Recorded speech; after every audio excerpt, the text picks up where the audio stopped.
Anyang Tinggadol! Bali ngayon ay magluluto ako ng nilagang baboy kahit na mainit dito sa South Korea.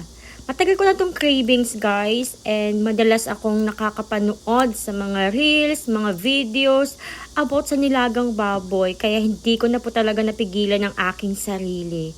Ito yung gamit ko, syempre Nor. Isa lang yung lalagay po natin dyan at dadagdagan ko na lang pag kinulang. Ayan, kumukulo na po siya. Ilagay na po natin yung patatas. Dinamihan ko siya para bonggang-bongga.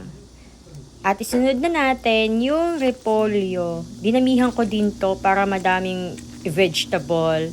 Wala akong ilalagay dito na kulay green like sitaw kasi wala akong nakita. So yan lang po yung aking vegetable. Lagyan din po natin ng patis. Haluin po natin at ilagay na po natin yung ating sweet corn. Napanood ko po na pwede pong lagyan ng sweet corn in can yung nilagang baboy. So, sinubukan ko po siya. Ayan, diba? Maganda rin po siya. Kulang lang po talaga ng sitaw o green na gulay. Kumukulo na guys and ready to eat na po. Kain tayo!